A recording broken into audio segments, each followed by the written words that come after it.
Well, good evening, everyone. I'm Stephen Toop, the director of the Munk School of Global Affairs, and I have with me people who really need no introduction, so I'm not going to spend time doing it. General Roméo Dallaire and Paul Gross.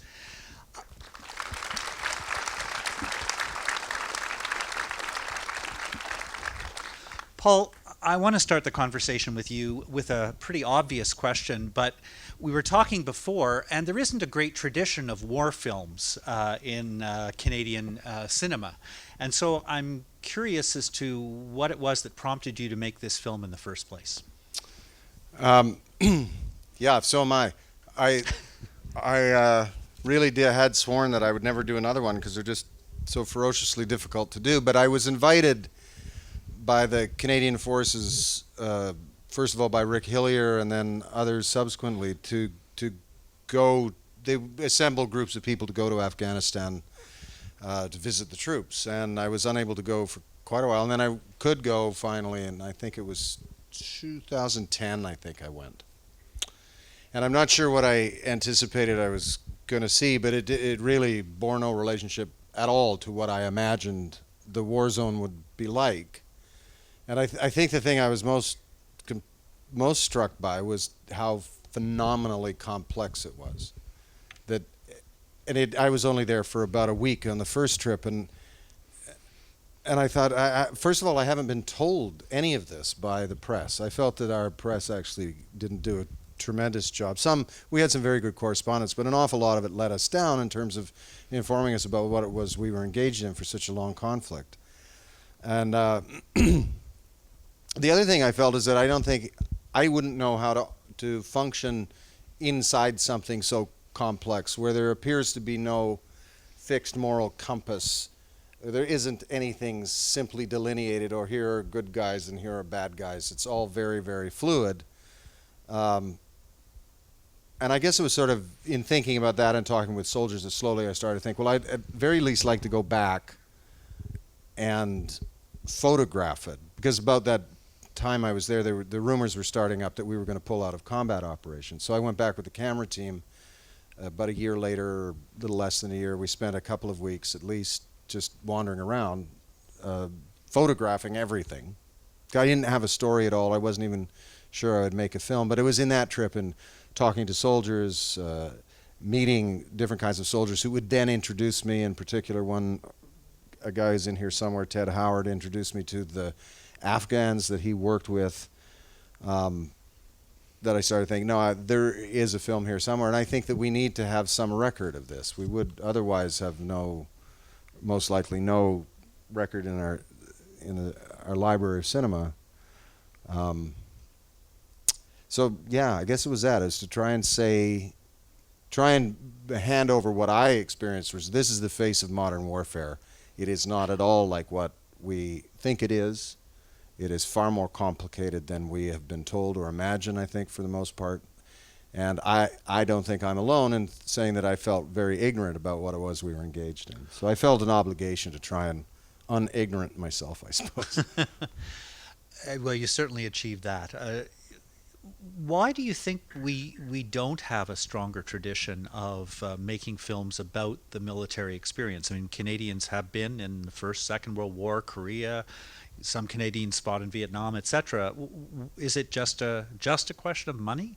Too hard to make? I think it's the principal reason. Yeah, they're really expensive, and our particular financing system doesn't really account for it. I mean,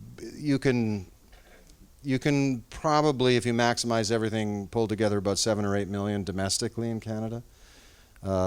Hyena was 12.5 million, Passchendaele was 20. So you then have to resort to ridiculous, extraordinary measures to try to get enough money into the film to make it. And most people aren't as ridiculously stubborn as I am, or my producing partner, Neve Fitchman. And so I think they just decide it's not worth trying to do it in the first place.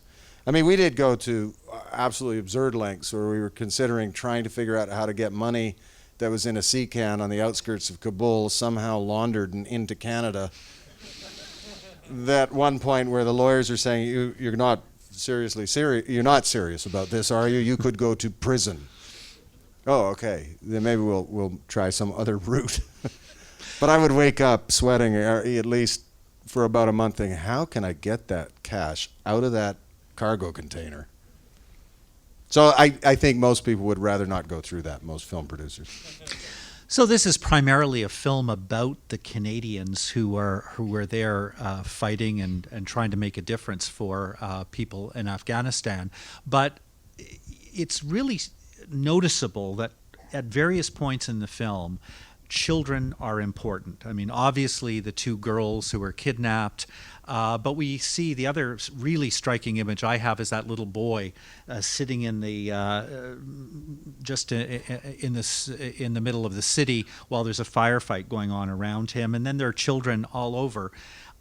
Was this a conscious decision on your part to have these moments where the sort of innocence of children was being violated?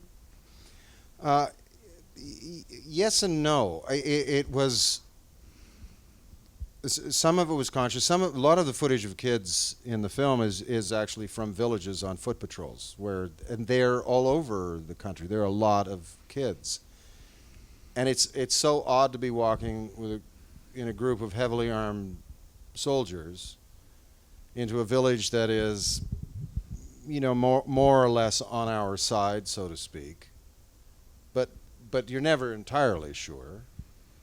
And then these kids who are so fantastically beautiful. I know kids are beautiful everywhere, but there's something about kids in that environment that is really heartbreaking. And they come up to you and make a sign like this. And I didn't know what they wanted at first, but they want pens. They want pencils. They want to learn to write. And I was quite ready to hand one over. And one of the soldiers said, no, don't give it to that. Unless you've got 50 of them, don't hand any out, because that kid will get beat up for that pencil. And that's where it hit me. This is not a normal environment to grow up in, or at least not one I recognize. And you're very conscious of what are those kids going to grow up to become in a world like this. And of course, an awful lot of them grow up to become fighters on one side or the other. That's all they know. Their families are all scarred by it. There isn't a person in that country whose life has not been scarred by it. They've been at war for over 30 years. And I one of the more staggering conversations I had with the snipers, it was quite early on, and he was describing things they would do. And so we would be on overwatch providing protection to a foot patrol. The foot patrol would be moving through the village. He said, you get into these weird situations where there's a kid sitting on a wall, say he's about 11 or 12, and he's counting, you can see him literally on his hands, counting the number of soldiers and the vehicles that are moving through, and he's relaying the information to someone that we can't see on the other side of the wall. And he said, now that's a combatant. That's someone functioning as a soldier. And he said, but we can't shoot them. I thought he meant that in the rules of engagement you were not allowed to shoot children. As it turned out later in subsequent conversations, they were allowed to shoot children, which was startling. I didn't realize that. But not only that, even more startling, he said, but we just can't. We can't morally shoot them, even though they may be giving in information that will damage us or hurt us or compromise what we're doing. And I said, well, what is the cutoff age? So how do you decide personally when you think it's okay to do something? He said, the cutoff age is when they have a beard. And I think it's those sorts of things that I find almost, they're just so beyond my comprehension. So we take a soldier from our country with our generally agreed upon moral parameters, and almost immediately those moral parameters start to shift. They're in a different environment where everything that you and I all normally think, is starting to no longer operate. And I think that's the part that seems so extraordinary to me about modern warfare, is that it is a world without moral compass. Very often the cultures, Afghanistan is so fantastically foreign to us that a lot of what we believe, or we just accept to be true, how we judge corruption, for instance, is not necessarily how they would look upon corruption. And yet we're sort of going in to impose something. We encounter difficulty. We get baffled by it. To me, it always felt a little bit like, in terms of the moral center of an environment like that, it's like asking someone to walk north from the North Pole. It's kind of not quite doable. And I think that's an enormous it's an enormous drain on the soldiers that we send there, and one that we largely don't know about. We don't recognize this, the I don't know how to put it. We don't recognize. It's one thing to get shot. It's another thing to get shot and also have no secure footing. And the environment is really fluid, I suppose is the best way to put it. You've referred already a number of times to a lack of moral compass, to the moral challenges, to the difficulties of just figuring out how you navigate in this territory, which is so foreign. And you picked up in the film on your experience with the sniper. I was so struck by that sentence where the sniper turns and says, "I don't shoot kids," right? And yet then so frustrated that there's a lack of intervention to try and protect the girls who were subsequently kidnapped.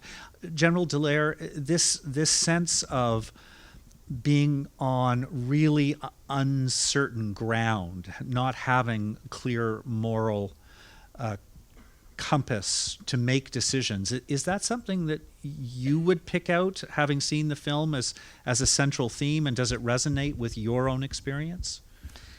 When I saw the pre-screening, afterwards was able to meet with Paul for about 20 minutes or so, and I said, I've been invited for lunch with you, but I said, I can't eat lunch. And it took hours for me to be able to come back down. And I said, maybe you want to put a disclaimer up for veterans as they watch this movie, because there is so much reality that we live.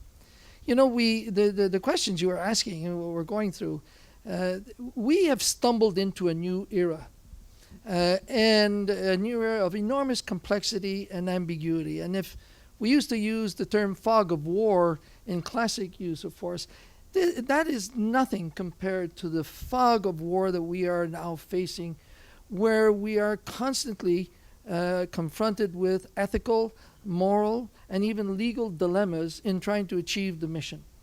And because those dilemmas still exist, even though we've been at it, we're still on-job training and ad hocing our way through this thing, and I would say really crisis managing. And one of the most horrific scenarios that exacerbates this fog of war, this inability to grasp, what is the solution to it, is the introduction of new weapons. And the new weapon that is demonstrating itself to be particularly effective this time is the actual use of children, because they're children, to use them as a weapon of war. And there isn't a conflict in the world going on now where these children are not the primary weapon system, the primary in scale of use of forces that are confronting each other, be they by state or non-state actors. And so what are the means of looking at child soldiers? And as was described, the sniper had the rules of engagement to engage, did not engage, which meant that the child soldier was being very effective with the enemy force because he was doing his job and putting his forces at risk. And so it was wrong to not shoot him, but it was also wrong to not have an alternative to shooting him.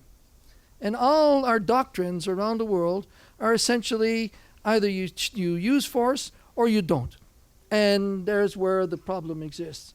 And that's why, as we looked into it, and my experience in it, and then the work that we've been doing, is we say, no, there are other ways of looking at this thing and to neutralize it, but not treat it as a child who's in a social economic problem that is pushed into this, but look at it as a threat. And look at it as a security sector having to consider a threat, and how do you make that threat ineffective? How do you reduce the recruitment of those soldiers, where the demographics, as you were saying, some countries have up to 50% under 15. So how do you reduce the numbers being recruited and used? And when you face that threat, what are the tactics you can do to de-escalate, to innovate, to in fact make the child soldier less effective? Make the child soldier a liability to the adults. It's an adult world that is fighting its fights with children.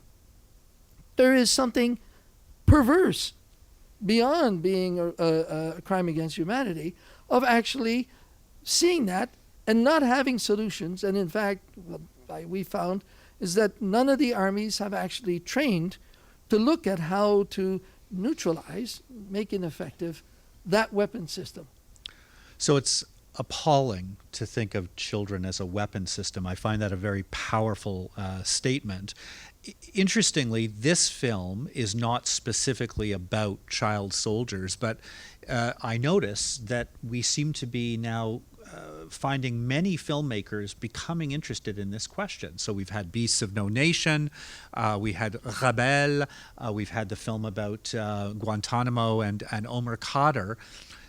Do you think that there is such a powerful sentiment around this from the artistic community that this is helpful in trying to combat the use of child soldiers? What's the role, maybe I'll ask Paul first, what the role of film is in actually trying to address these deep social problems? Yeah, I mean, obviously, Hyena Road is not specifically focused on kids, but they are a feature of any war zone currently today, and indeed, to some extent, they have been historically as well. I mean, Iran and Iraq war, they were used often to clear mining fields, marched out there with nothing at all. We know that the German regiments towards the end of the fall of Berlin were also largely staffed by kids. But I think that the systematic use of children as a war system is really a modern invention, and I think film slowly will grab onto it. And what we want, presumably, is that what anybody making a film wants is that it stimulates sufficient conversation. And for those who aren't aware of this situation globally, it'll be a shock, and ideally get us to start to pay attention to it in larger numbers, because it's also a growing problem. It's not, I mean, I think when I first became aware of it, it was kind of relatively contained, but now it's expanding quite rapidly, and it's horrific. Just to also imagine what the knock-on effect of that is. It's not this generation of kids, but what comes down the pipe from that. It's really horrifying. The use of children in war is a guarantee of sustaining the war. It is generational, and they will continue and they will revert to that scenario. And unless we are able to go after that particular capability, we are not going to necessarily be very successful in attenuating the number of conflicts out there, because they've got a capability that can sustain them ad vitam aeternam, and sustain them while they're doing it, and inculcate that sort of spirit or thinking as children become adults. And so unless there is a very specific way of making them a liability and ineffective, we are simply going to continue to see them being effective, being used, and not only are they going to continue to take casualties, because a lot of those kids are getting blown away and dying of the disease and so on, but also a lot of our own people are being injured by the fact that they end up having to face children and end up either taking a decision that they are unhappy with because they pulled back and they gave advantage and maybe created casualties of their own amongst their colleagues, or they actually engaged and then they come home and they can't face their own kids. I mean, how many kids can you kill before you decide that you can't look at your own kids? And so there are ways of looking at this in that very specific role. And these movies are bringing it to the fore. There's no, I mean, you didn't talk about Blood Diamonds, right, which was the one of the start with. They spent $60 million making Blood Diamonds to make the case there at Hollywood. Was probably one of the better sort of presentations. Yes. But that Blood Diamond scenario and even the Beast of No Nation scenario has morphed into Al-Shabaab, into Boko Haram, into ISIS. And how do we go at those targets? And how do we neutralize the influence on them, not only there, but here? I mean, we're working with police forces here in Canada to try to help them on the role of police forces and communities in preventing radicalization, because it's spreading. And so the movies, yes, are helpful, but they are not in any way, shape, or form minimizing the scenario. I think Right. that they're just raising it. We are still amorphous in realizing that that kid there is just as human as my son. Right. And if they're using it as a weapon system, how is it possible that I can simply operate within that context and hope for the best? And there is a way of going about changing that, and that's what we're committing ourselves to. So we're going to come back to that. I mean, the strange phenomenon here is we have really clear rules internationally, both in human rights law, humanitarian law, laws of war, that you're not supposed to recruit children under 18, human rights law. If you use children under 15 as soldiers, humanitarian law tells you that's not allowed. It's actually a war crime now in the frame of the International Criminal Court. And then we've had countries that have got together to talk about this, going back for more than a decade and a half, the Paris Principles, which were commitments to try and really reduce children in armed conflict. And now we also see that, even in the general public, there's more discussion about these issues. And yet, as you say, General Dallaire, and as Paul said, it's not getting better, it's getting worse. So is this just that humanity is becoming more and more desperate to use anything that they can use to succeed in an armed conflict, or is there something else going on? When we tripped into this post-Cold War era, and I would argue we even stumbled into it, we stumbled into a threat scenario that was totally different from the classic wars of the past.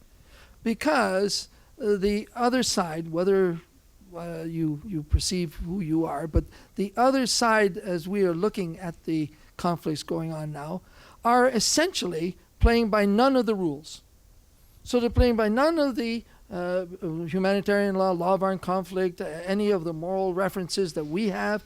In fact, they don't even believe in them, and or legal ones. And so, how do you play by the rules yet be effective against somebody who's not playing by the rules? And it's being proven that they are being effective by not playing by the rules, because we have not been able to break the code of how to get into that thinking and actually start attriting it. And that's why I could have concentrated on other areas, but from seeing child soldiers slaughtering 800,000 people, it wasn't adults, it was kids who were wielding the machetes, who had been a youth movement of a political party that were turned into a militia. And the other side were using them in their forces too. We have at least now down to about 7 countries that recruit them in their government forces, which is a significant gesture. But all the non-state actors are using them extensively. And I would argue that there is a way of going at this that is not purely the International Criminal Court to hold people accountable. In fact, we just finished writing the policy, helped writing the policy for the prosecutor of the International Criminal Court to how to prosecute the adults who are using them, because they're not even sure how to do that. I think that we can do it by introducing a more professional perspective with new doctrinal frameworks in security forces that are facing that threat, and to introduce them into the mission statements. In the last 10 years, there have been over 180 mandates articulated, the UN principally, and some of the African Union also. 10 of them only mention children, and mention it under the context of child protection. Don't even argue the fact that the whole war is based on the fact that they can continue to sustain it by the use of children. And so we believe that we can get at that capability. It's a weapon system that can be neutralized if we introduce a new generation of tactics and capabilities in order to make that force a liability to the adults. And I think the it's quite interesting. You were saying about the pen and then the kids, beating up the one who's got the pen. We do training in Africa and elsewhere, Colombia, and we did it in Jordan. And so we throw them to a question. We say, you come up to a roadblock, and you got to come through with humanitarian aid and so on. So what do you do? And so we got answers like, well, I'll throw money at them, and then while they're doing that, I can drive through. Or I'll throw food at them, and so on. Or others will say, we'll just barge through and hope they don't shoot. And then I turn to them and say, that's good. But what about the 15th barrier? And the kids at that one?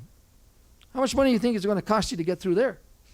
And how prepared do you think they are to take this crap and not blow you away? And so there are means of getting through that initial barrier without, in fact, exacerbating the scenario, which we're finding is a facile way. And the worst scenario, and I'll end with this one, is that because it's facing these kids and they don't understand, they're so unpredictable and so on and risky, is we see people back off. And you back off, you've given the territory, the bad guys are winning, and they're going to sustain it, and they're going to recruit more, because that's how they're winning. So I'm hearing a pretty tough-minded approach, if I may say that. I mean, I think you're saying, correct me if I'm wrong, that this isn't just about the old winning hearts and minds. It's not just about dealing with economic and social factors. You're saying this has to be treated as a security question, and that there needs to be really better training on how to manage children who you're describing as weapon systems. So say more about what kind of training makes a difference. Well, in fact, many NGOs have been engaged in training in the past of forces, principally giving them lectures on international law and humanitarian law. Well, if you want to put troops to sleep, you can certainly give them 3 hours of that. In fact, they'll be thankful for it, because they've been doing patrolling and all kinds of other stuff. What the principle of what we're introducing is the fact that you got to put them into the context in which they will find themselves in, and scenario-based train them to be able to respond to those critical scenarios. The worst thing is that they meet child soldiers for the first time, and then what do they use? Rules of engagement, they don't want to use them. Or they use them and they found to be ineffective.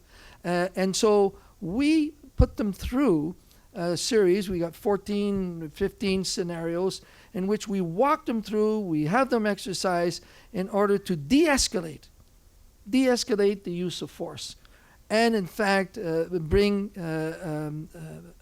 instruments like one of the research projects we got going, we've been doing in Central Africa, East Africa, was looking at how women in the forces, in these scenarios, how are they influencing? Are they the same as men in some of these? And we're realizing that the kids act differently to them. 40% of child soldiers are girls. And so it's not just the kid. I wrote a book, and on the cover I put a child soldier, a young 13-year-old with an AK-47. But if you go by the time you get to chapter 8, you're convinced this boy is a child soldier, and he's the classic child soldier. Well, when you go through chapter 8 and there's an altercation and the kid is killed, as the child is dying and morphing from being a warrior back to a child as is dying, it's a girl. And the girl may be up front, but many of them are used in all kinds of support roles, just like being a spy, being an observer, simply washing pots, being sex slaves and bushwives. So being able to get at that and start pulling that out and helping the social structure in order to permit us to attrit that force is what we're after. And we do that by actually putting them through scenarios that they will live in the specific missions. And I'll end with the following. I never thought of child soldiers, and I saw them. It only dawned on me afterwards that they were using kids after all that slaughter and so on. And so we had the senior generals of the army training in a conference, and Dr. Whitman, who's our executive director, implementing this at a Dalhousie. So she was invited and briefed them on that. By the end of that 1 hour briefing, they said, we never looked at chill our soldiers as a threat. We just looked at it as a problem, a dilemma. And so looking at it as a threat, you can create means and doctrines to neutralize them. And yeah, I'll end by the fact we're not a rights-based outfit. I'm not an NGO.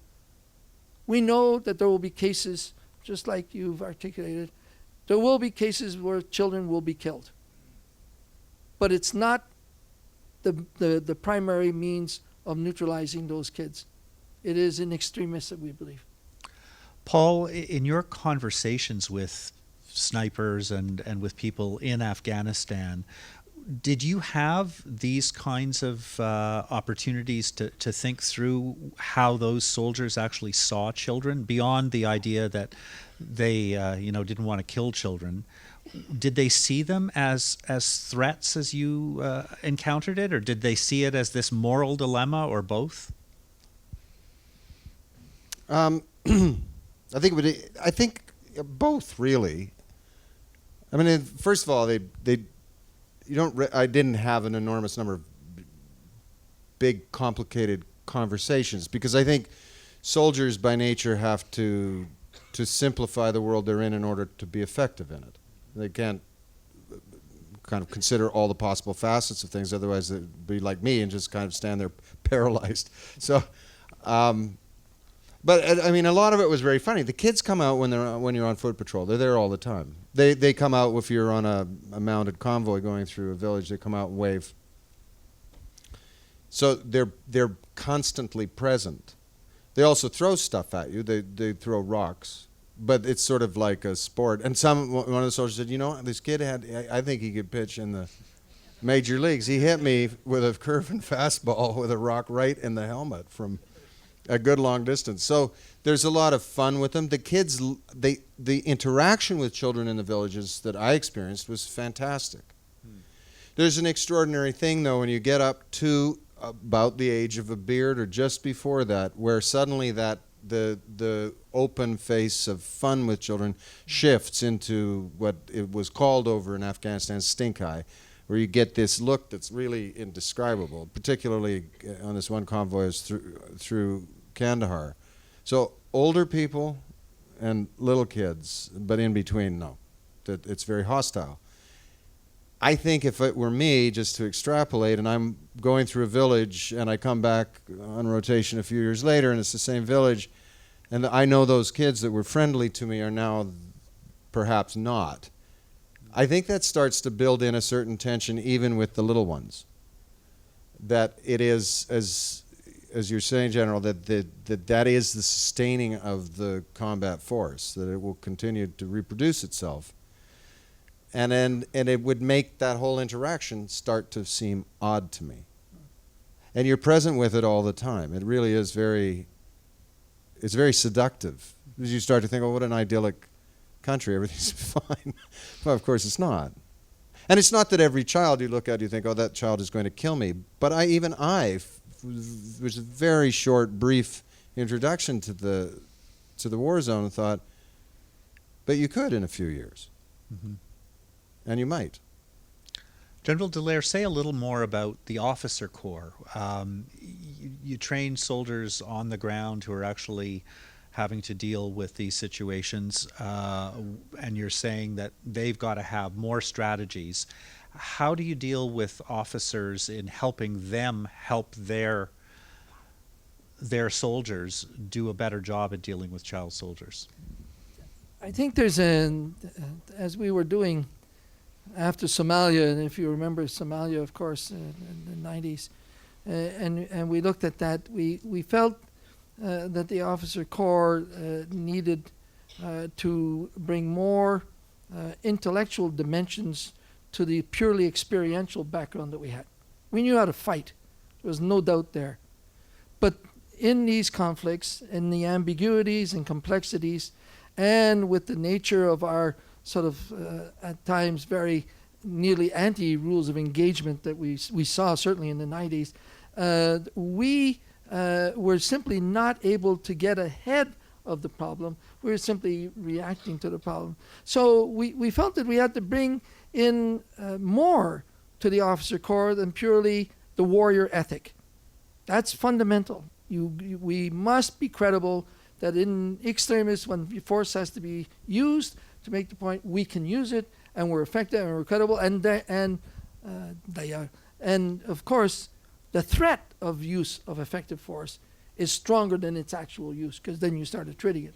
So there was this delta there of how do you work within the construct of these very complex and ambiguous and scenarios. And so bringing in things like anthropology and sociology and philosophy in order to understand the problems that these people are living with. The ability to be more multidisciplined, that not being simply the fighter, but being able to comprehend the cultural framework and comprehend even getting officers to learn languages.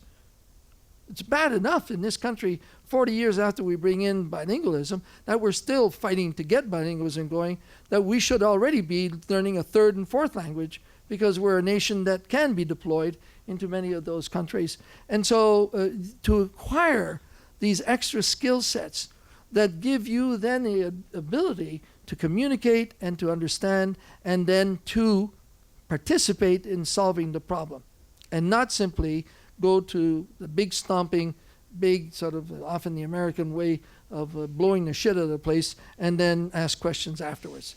And so countries like ours, an officer corps like ours, can have a significant impact because we're not there to subjugate anybody.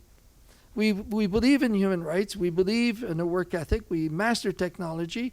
And so because we don't bring this sort of aura of invasion or imposing, we can, as middle powers, be more effective in the field.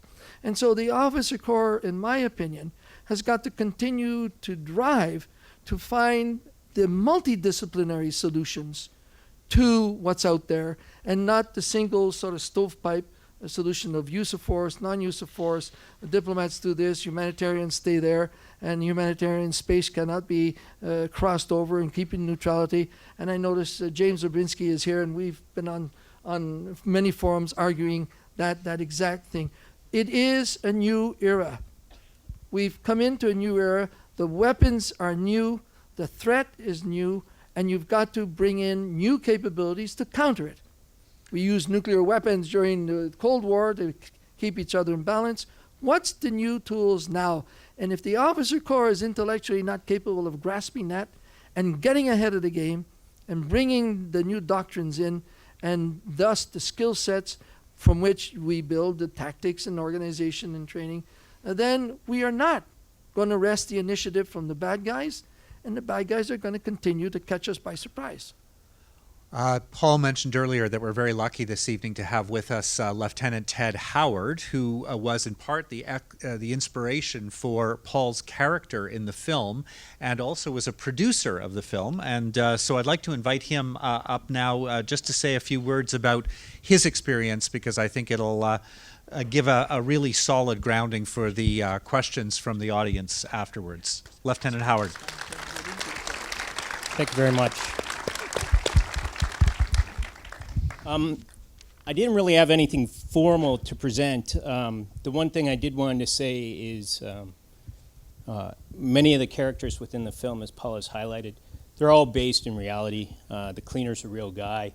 The ghost is a real guy. Argan Dobby, who plays the ghost in the film, actually introduced me to the ghost. Argan Dobby worked on Hyena Road, coincidentally, and these individuals were all part of my team.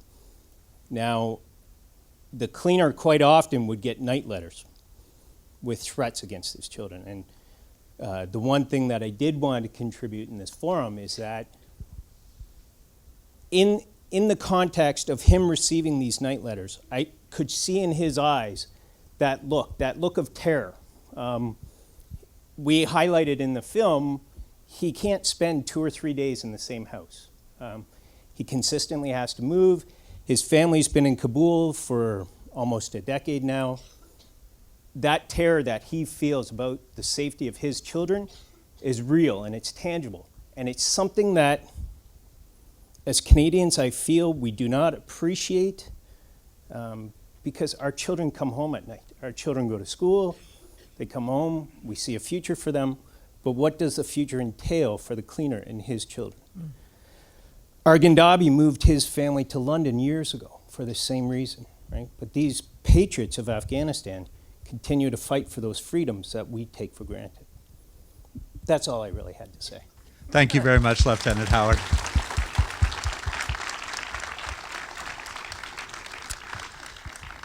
So now we have an opportunity to have questions from the audience, and there are people on either side, volunteers who have mics, and if you put up your hand, they can hand you a mic. Please use it because we're actually live streaming this, and we want to make sure that people online can hear the questions. So you can see where the lights are. I can see one. That's where you can find a mic. Do we have someone? Yeah, excellent film. Both of you, General and Mr. Gross, you used the term complexity. And before my question, I'd like to add another layer of complexity, was that one of the reasons we were over there was to mentor the Afghan National Army as well as the Afghan National Police. The police, more specifically, and this impacted on our troops, were sexually abusing kids. And we would have troops out there in the field with them, but they couldn't do anything about it. We also had the Taliban who were targeting intellectually challenged adults and kids and mentally ill as well. How do we reconcile being over there to work with allies who are also abusing children? I was there on 2 deployments. Thank you very much. A really important question. General Dallaire? You're raising, of course, a horrific dilemma of those who are witnessing, because it goes totally against our values, our moral compass, and it revolts us in the realization of how these children or these people are being abused without any protection. We also see adults literally shooting kids, chopping them up, mutilating them. We, worse than that, see adults teaching children how to do that, although under duress, because there's no such thing as a volunteer child soldier. There's no such thing as consenting adults in the conflict zone. Women don't just fall in love with peacekeepers. They'll go to incredible extremes to try to protect their families and gain access to food and so on. And so it's the same thing with these children. It's because that's where they are. And so your example falls within the construct of the whole nature of conflict. We're not in wars, we're in conflicts. We're in conflicts where it's ethical, it's ethnic, it's tribal, it's religious, it's traditional, it's simply power sharing, where they're prepared to slaughter a whole society in order to maintain power. And so the scale of the problem is enormous. Where I feel that we fall down is not the fact that we simply watch these scenarios going, is the fact that we haven't found ways of bringing the solution to that problem right into the field. We can talk all kinds of great mandates coming out of the big headquarters and so on, and lots of words, but how does the soldier interpret that when they're faced with that situation? How do they sustain that? And how do we don't take casualties because they're literally blowing their mind at watching what's happening?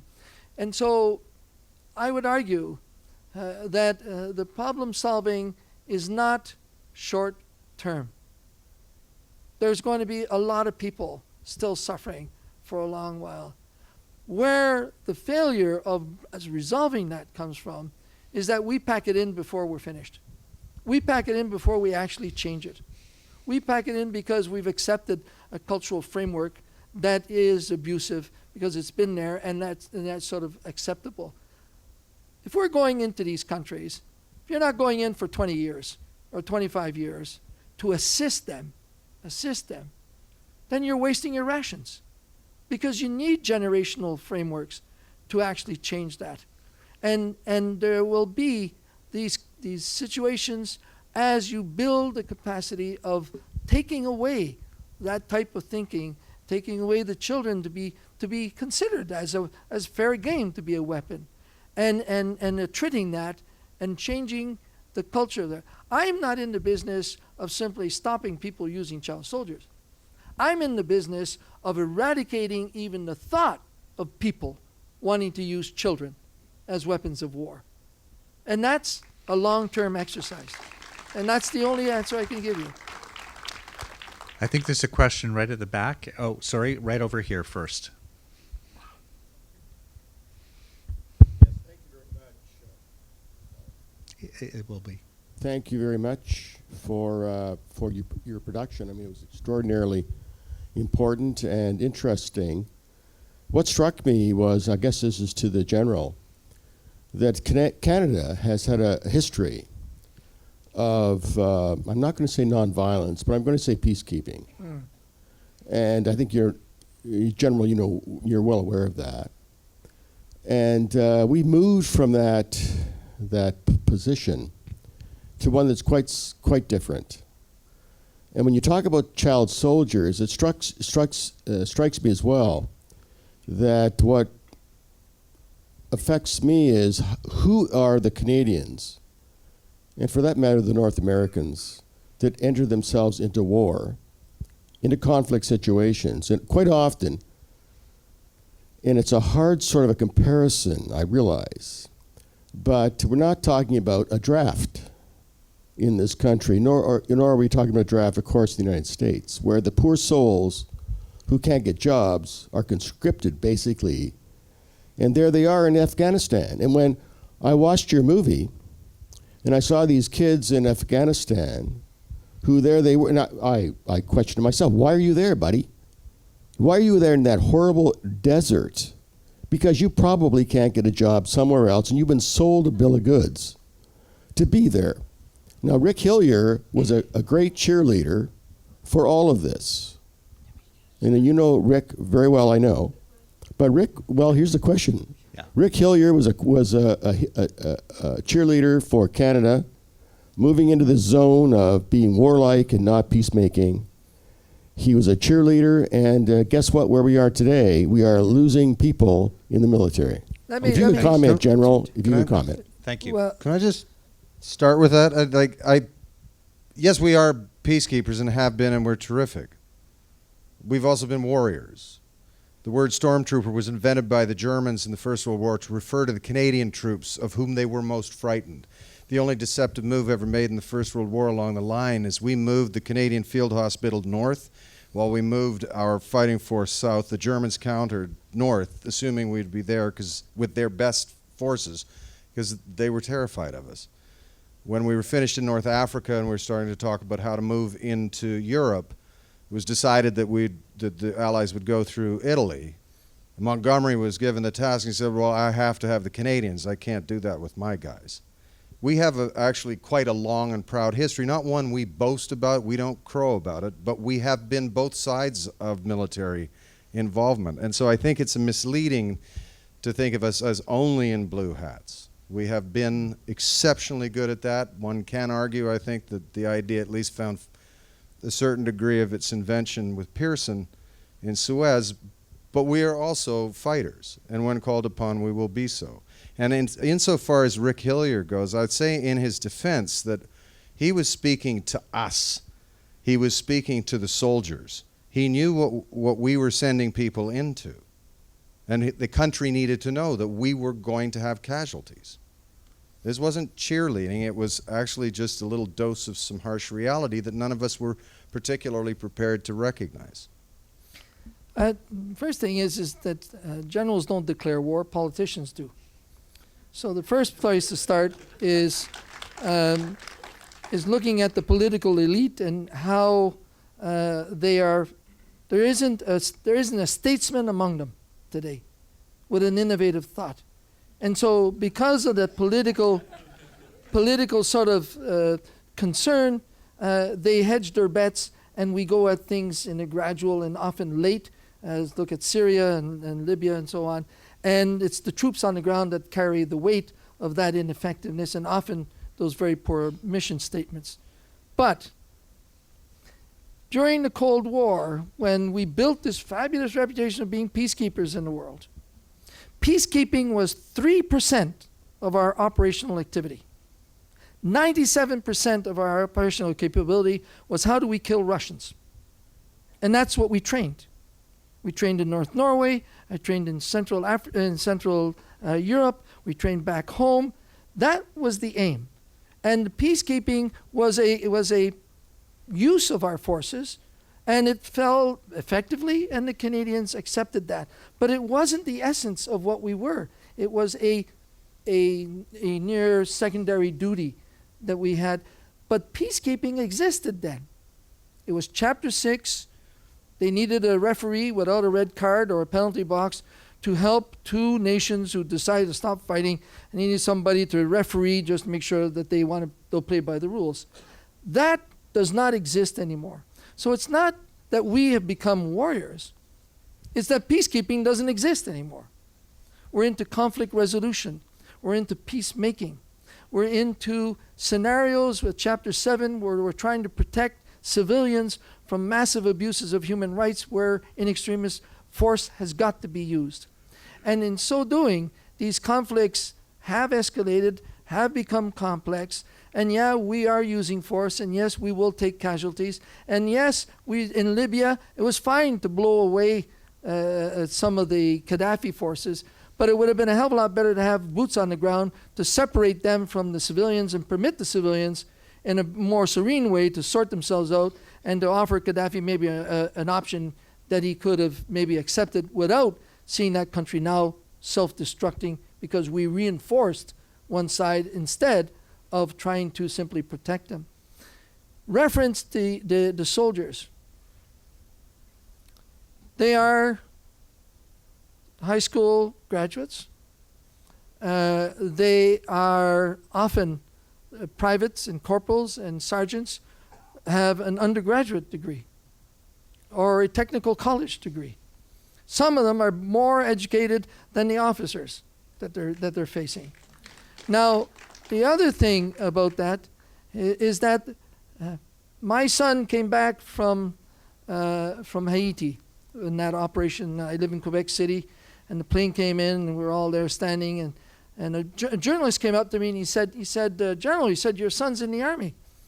And before I could answer, my son said, yeah, he said, I'm 4th generation Army in my mother's side, and I'm 3rd generation Army on my father's side.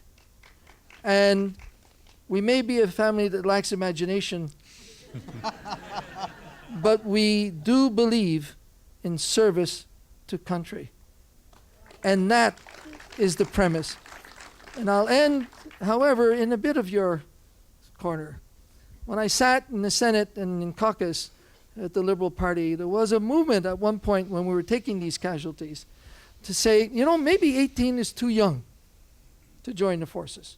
And by the time our troops hit the ground there, rarely are they under 19, 20-ish, depending maybe some reservists at that age. They wanted 21.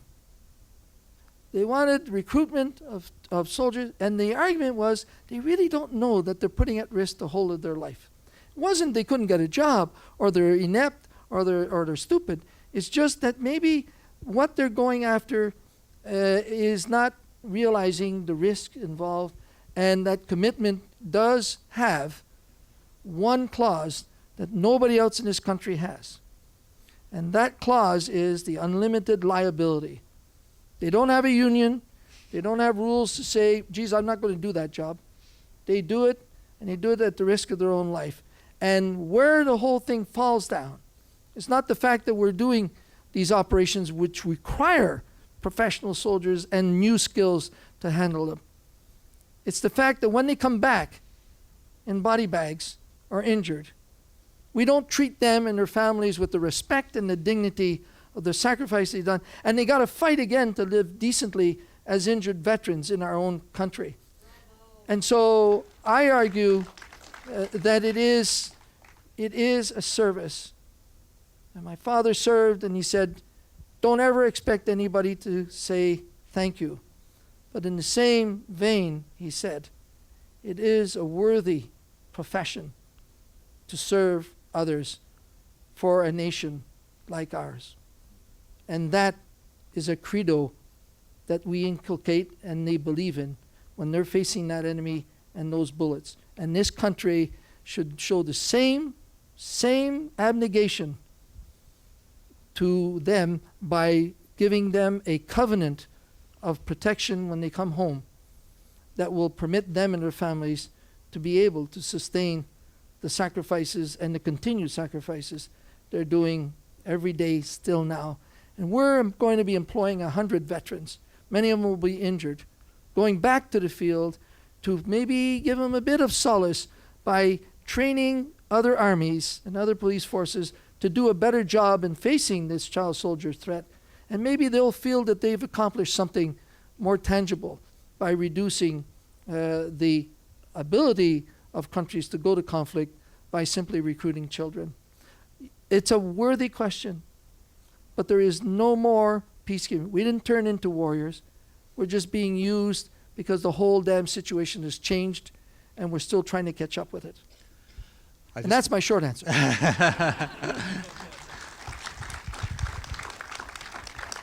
General Dallaire referred to Chapter 7. He's referring to Chapter 7 of the United Nations Charter, which allows for the use of force in responding to threats and use of force by others. And I couldn't agree more that the situation, as you described it, has changed so dramatically that we currently have very few opportunities to engage in traditional peacekeeping. It is so much about really enforcement of some kind of stability in conflicts that are likely to last for a very, very long time. Question right here. And we'll have time for one more at the back, and then we'll unfortunately have to close for the evening. Good evening, gentlemen. I'm going to preface my comment to this gentleman over here. Sir, I'm going to respectfully give you my opinion. My husband was Warrant Officer Dennis Brown, killed March 3rd, 2009 in Afghanistan. Sir, before he left, he was a police officer with Niagara Regional Police. And he was a reservist. So your comment, he couldn't get a job anywhere else, falls on deaf ears with me. Anyhow, Mr. Gross, what an amazing film. I had to watch it 2 days ago before coming here today. I apologize as I am still shaky. Although this topic is regarding children and the use of children as soldiers, it is something that I didn't think about until I came here tonight. What I thought about when watching your film, however, is how us, the family of soldiers who have either come home in a metal box, like what you showed at the end of your film, or those who have come home injured or mentally unstable. We don't know what it's like for them to have been there, especially me, whose husband came home in a box.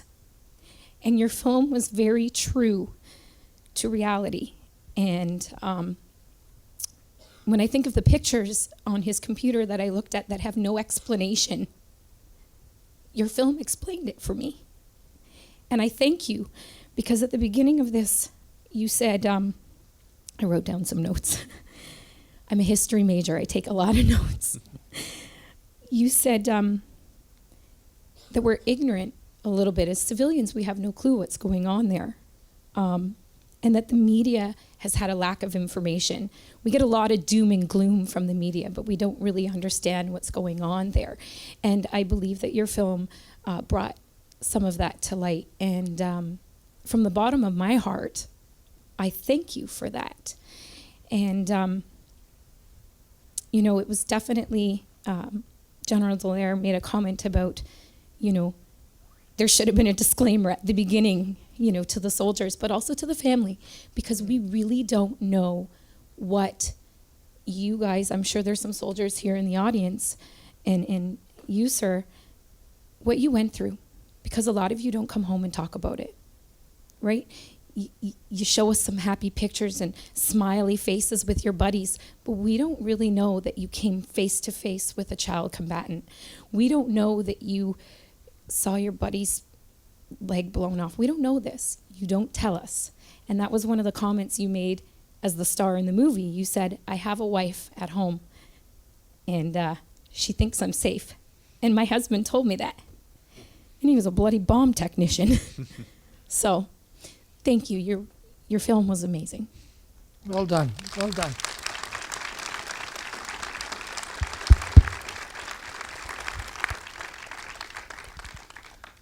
Right at the back. Thank you.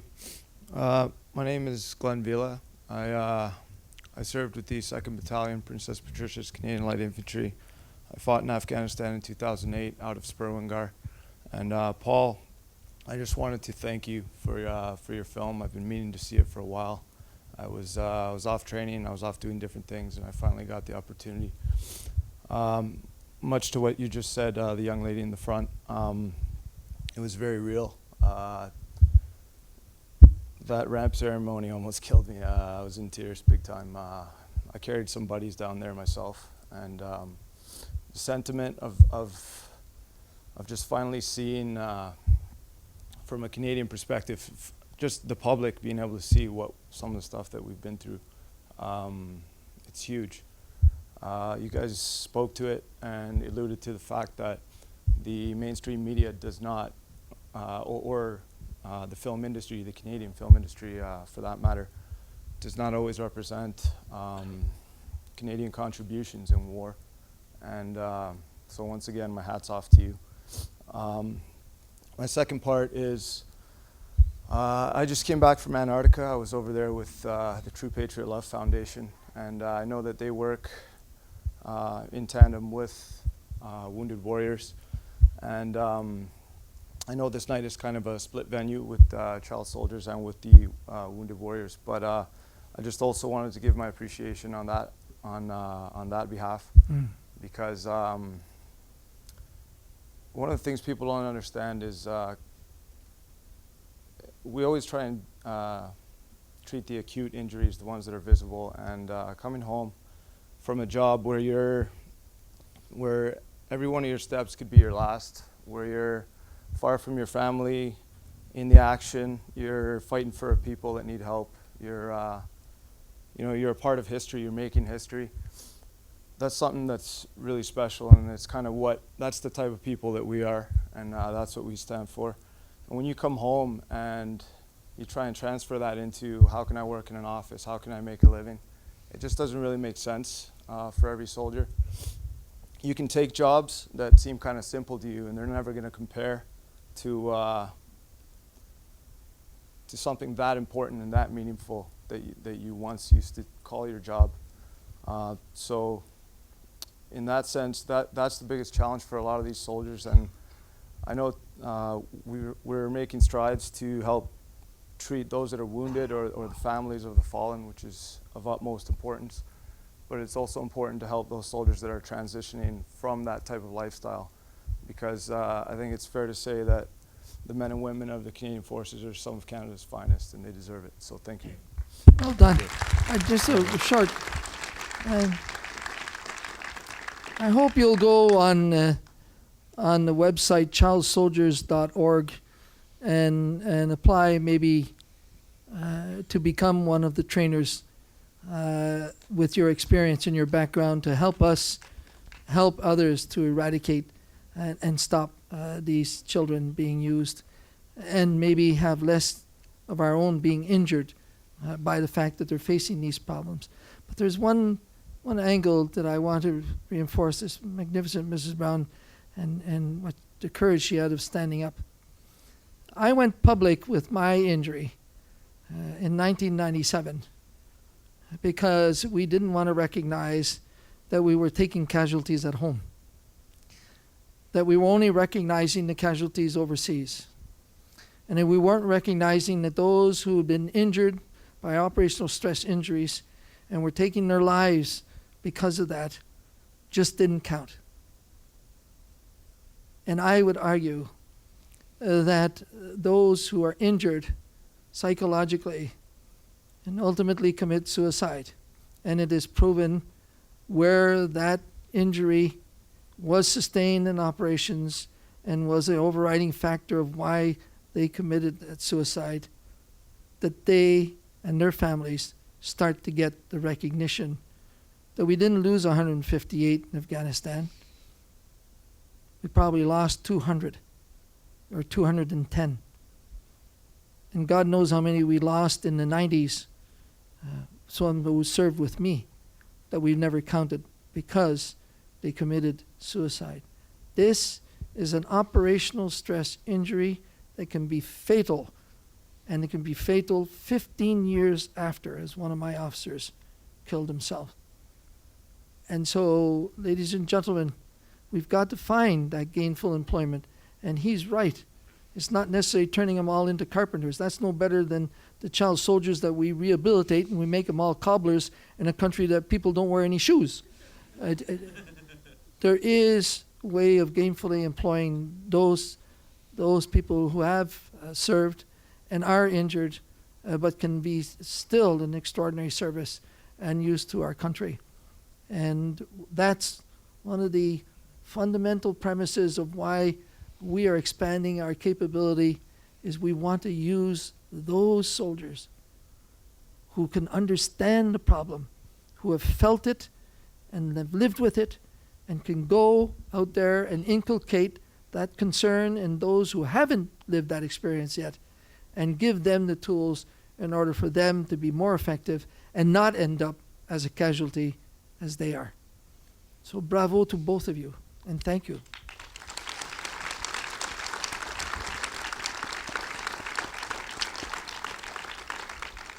And a final word to the filmmaker, if I may. Thank you all for coming. Can I just pause to say that, in Japan they have a wonderful tradition of declaring people as national treasures, and I think we have two on the stage tonight, and I want to say thank you very much.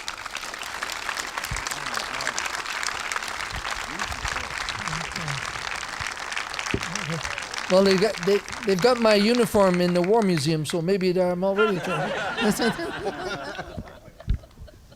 Thank you very much.